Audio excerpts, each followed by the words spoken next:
लैम्बी there mines, पहाड़ों के नीचे दबे चीखों का सच। उत्तराखंड के मसूरी की ठंडी हवाओं में एक अजीब सी खामोशी है।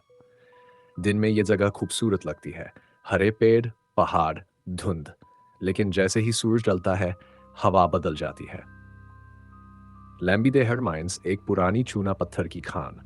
कहा जाता है कि 1990 के दशक में यहाँ हजारों मजदूर काम करते थे। काम बेहद खतरनाक था। धूल, दम घुटने वाला धुआं और सुरक्षा के नाम पर कुछ भी नहीं।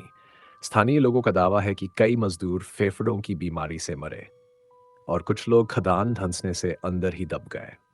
सरकारी रिकॉर्ड में संख्याएं कम बताई जाती हैं, लेकिन गांव वाले कहते हैं मौतें बहुत ज्यादा थीं।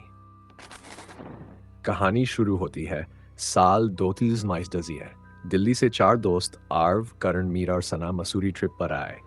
उनका मकसद था रियल हॉन्टेड इंडिया पर एक यूट्यूब डॉक्यूमेंट्री बनाना।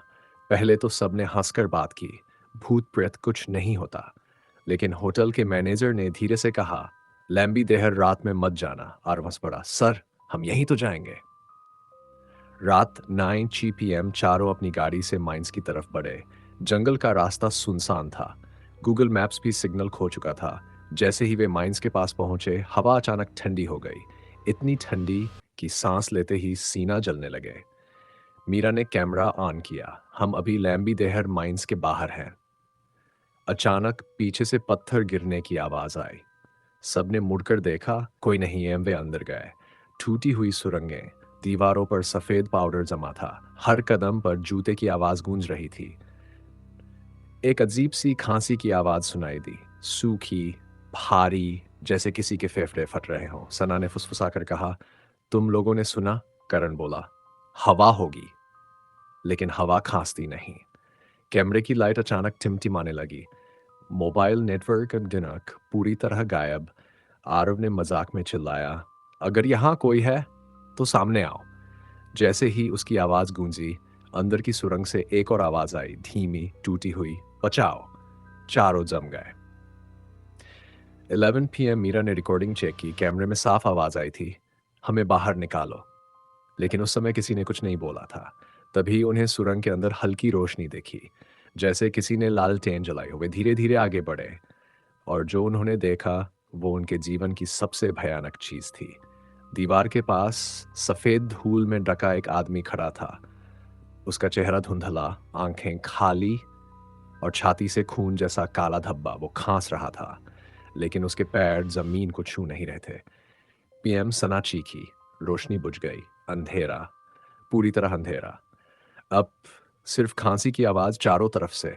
करण भागने लगा, लेकिन रास्ता वही नहीं था जिससे वे आए थे। हर सुरंग एक जैसी लग रही थी। आर्व ने मोबाइल की टॉर्च जलाई और देखा, दीवारों पर हाथों के निशान थे, सफेद धूल में उखेरे हुए, जैसे किसी ने अंदर से निकलने की कोशिश की हो। पीएम मीरा अचानक रुक गई। उसके सामने जमीन पर एक पुराना हेलमेट पड़ा था। उस पर नंबर लिखा था 47। जैसे ही उसने उसे छुआ, उसके कानों में जोर से चीख गूंजी और उसे दिखा एक फ्लैश। मजदूर अंदर फंसे हैं, धूल का बादल। लोग चिल्लाजा बंद है, हमें बाहर निकालो। मीरा जमीन पर गिर पड़ी। आधी रात, अब तापमान और गिर चुका था। सांसें धुंध निकल रही थी। अचानक सुरंग के मुहाने पर कई आकृतियां दिखीं। दर्जनों सफेद धूल में लिपटे खड़े हुए, सबके चेहरे नीचे झुके हुए। और फिर सबने एक साथ सिर उठाया। उनकी आंखें पूरी तरह काली थीं। जमियम नेम आर्व ने कैमरा गिरा दिया। चारों जान बचाकर भागे, किसी तरह बाहर निकले। गाड़ी स्टार्ट नहीं हो रही थी। पीछे माइंस के अंदर से धीमी खांसी और रोने की आवाज आ रही थी। करण ने कांपते हाथों से चाबी घुमाई। इस बार गाड़ी स्टार्ट हो गई। वे बिना पीछे देखे भाग गए। अगली सुबह होटल पहुंचे। मीरा बीमार थी, लगातार खांस रही थी। डॉक्टर ने कहा फेफड़ों में इन्फेक्शन है, जैसे बहुत ज्यादा धूल अंदर गई हो। लेकिन वे तो सिर्फ 2 घंटे अंदर रहे थे। सबसे डरावना सच, जब उन्होंने फुटेज एडिट की तो आखिरी फ्रेम में दिखा, उनकी गाड़ी के पीछे एक सफेद आकृति बैठी थी, चेहरा कैमरे की ओर और होंठ हिल रहे थे, हमें बाहर निकालो। वीडियो उसी रात अपलोड हुआ, लेकिन सुबह तक चैनल डिलीट हो चुका था और चारों में से एक, आर्व, 2 हफ्ते बाद गायब हो गया। कुछ लोग कहते हैं वो फिर से लैम्बी देहर गया था, अकेले। आज भी मसूरी के लोग कहते हैं, रात में वहां मत जाना, क्योंकि जो अंदर जाते हैं वे अकेले वापस नहीं आते।